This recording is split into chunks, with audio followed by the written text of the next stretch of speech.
Me right now is Congressman Trey Gowdy of South Carolina. He's the chairman of the House Oversight Committee. He's a member of the House Judiciary and Intel Committees. Congressman, it's a pleasure to have you this morning. Thanks so much for spending the time.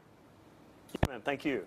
Do you now have the documents that you have been requesting since August to best assess whether or not there was a massive abuse of power at the FBI around the election last year? I think we have an agreement that they're going to produce the documents. You're right, Maria. We asked for them in August. We shouldn't have had to wait until January to gain access to them, but I'll be back up there Monday. I don't think Devin has looked at the documents yet, but we got an agreement last week that they would provide them to us. Well, what is your sense in terms of what went on here? People want to know if Hillary Clinton is above the law. Well, I think there are a couple of things. You mentioned Strzok and Page. That goes to the issue of bias. That's incredibly important because I think your viewers, our fellow citizens, want an FBI that is bias-free and dispassionate. The other issue is, even laying bias aside, did the FBI engage in a process that we can have confidence in? And 2016 was a really unusual year. You had one major presidential candidate under investigation, and you had the campaign of another presidential candidate under investigation. So it's not illegitimate for Congress to ask the FBI and the DOJ, what did you do? Why did you do it? So we can understand the process. That is separate and apart from the bias evidenced by at least 2 FBI agents. So where does this lead? I mean, you've been stonewalled since August. You're finally getting documents last week and this week that you've been asking for since August. We know, for example, when you look at the Hillary Clinton side of things, her IT manager, Brian Pagliano, initially said he never deleted anything to the FBI. He told the FBI, I didn't delete anything. Then apparently has an aha moment that says, oh, wait, yes, I did delete emails from Hillary Clinton after we know that those emails were actually recovered, and he gets immunity. So he gets immunity despite the fact that he lied to the FBI, deleted emails, and didn't tell anybody that there were these emails that existed. Well, there were several immunity agreements in the Clinton email investigation, and that's actually what House Judiciary and Oversight are doing together. We're not looking at Russia. That's House Intel Committee. But Judiciary and Oversight are looking at all the things that led up to Russia and whether or not the FBI and the Department of Justice handle this like they would any other case. And, Maria, quite frankly, I think the DOJ and the FBI would admit to you that they did things in this case that they had never done in any other one. Now, that doesn't necessarily mean a sinister or nefarious motive. It could just mean this was a really unusual fact pattern. But it's not illegitimate for us to ask. And I have been frankly stunned at how little curiosity my Democrat colleagues and how little curiosity some elements of the mainstream media have in the decisions that our nation's chief law enforcement agency and top prosecutors have made. It's all, you know, this time last year, Democrats wanted Comey prosecuted. Remember that? Yes. Harry Reid wanted him prosecuted. They were furious with the FBI, and now when we have a chance to go back and better understand the decisions they made and didn't make, there's a total lack of curiosity on behalf of my Democrat colleagues, which I just find stunning. Even though we know that Jim Comey leaked confidential information with the whole intention of getting it out to the New York Times and getting a special prosecutor in place. And that is just one of many questions I would like to ask former Director Comey. When you wanted special counsel with President Trump, you leaked things to the media. How about when Loretta Lynch asked you to refer to it as a matter and not an investigation? How about the meeting on the tarmac? How about the real reason that you took this decision away from the Department of Justice and made it yourself in a really unprecedented press conference on July the 5th? You didn't leak that to the media, and you didn't ask for a special counsel or special prosecutor back in 2016. So I get that Jim Comey had to make a lot of hard decisions. He seemed to make them differently depending on who was in power, and that's just one of many questions I think members of Congress still have for the former director. Will you ask these questions of the former director? What does it look like in terms of who you will be questioning in the months ahead? Well, we had Andy McCabe for a long time. The last week we were there. Obviously, we want to talk to Special Agent Strzok. Obviously, we want to talk to Jim Baker, who was the general counsel for the FBI. And of course, you want to talk to Jim Comey. My preference is to save the bigger witnesses for the end. We need to talk to everyone who was involved in the drafting of this exoneration memo in May of 2016. I mean, think about that for a second, Maria. You are drafting an exoneration memo before you have interviewed 24 witnesses and before you've interviewed the target of the investigation. That's right. I want to talk to Comey, but I want to talk to him towards the end. Not only that, but Peter Strzok, when he was texting his girlfriend, Lisa Page, said that we need an insurance policy in place. Now, Congressman, we have been hearing bits and pieces of this so-called Russia probe, so-called collusion between Trump and the Russians with absolutely zero evidence. Is that the insurance policy? Was Peter Strzok basically saying to his mistress, look, we're just going to keep investigating Donald Trump should he win?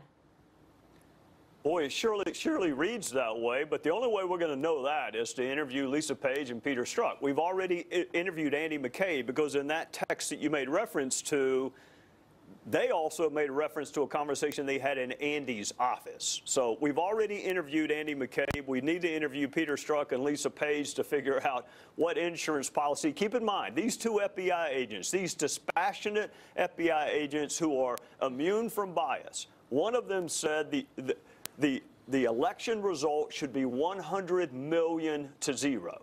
So someone investigating Clinton and Trump could not think of a single solitary American citizen who would vote for Donald Trump for president. And we're supposed to have confidence in the objectivity of that particular agent. That's why we need to talk to him. That's why we need the text. That's why we need the emails. And we shouldn't have to wait 6 months to get it. That's exactly right. Americans want to see the rule of law. If we cannot trust the FBI, the CIA, by the way, the IRS, we know what the IRS did a year ago or 2 years ago, then what is the point of the freedoms of America? Let me ask you this, because we've been watching this Russia probe. How long is this going to go on? Because we still haven't had any evidence of any collusion. When is it appropriate for Bob Mueller to come out and say, yes, definitively, there's no collusion here, but what I have uncovered is collusion at the top of the FBI between the FBI leadership and Hillary Clinton? Well, Maria, some of my Democrat colleagues, namely Adam Schiff, said he had evidence, more than circumstantial evidence, of collusion before the investigation even began. So, I mean, keep that in mind. The ranking Democrat on the House Intel Committee had evidence of collusion before we interviewed our very first witness. Almost 60 Democrats voted to move forward with impeachment already, before Bob Mueller has released a single finding, before the House Intelligence or Senate Intelligence Committees have released a single solitary finding. Almost 60 House Democrats think the president ought to be removed from office, and Adam Schiff says he has evidence of collusion. So I would tell your viewers, wait on Bob Mueller's investigation. The people in the House seem to have already made up their minds, and they're just going in search of evidence that validates or ratifies what they already believe. We have several witnesses left to interview. That is infuriating. I can tell you this. That is infuriating.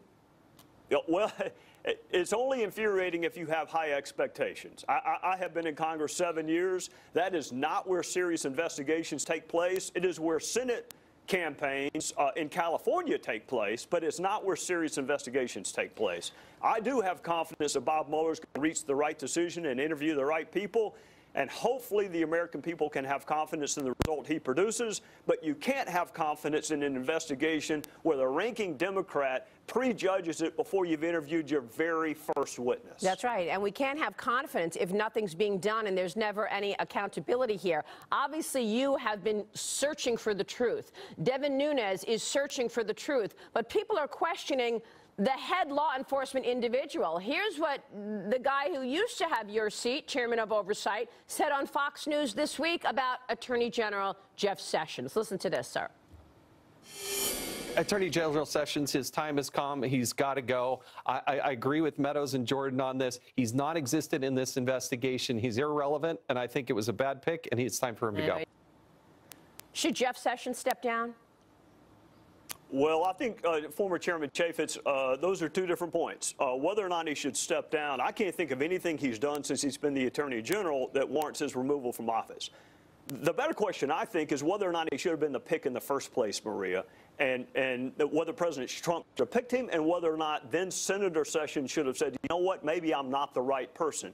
Over 40 of our states have an attorney general who is independently elected by the voters. Less than a handful have the governor pick the attorney general. So I think what your viewers and what my fellow citizens want is an attorney general that is objective, that is fact-centric, that we can have confidence in whatever conclusions he or she reaches.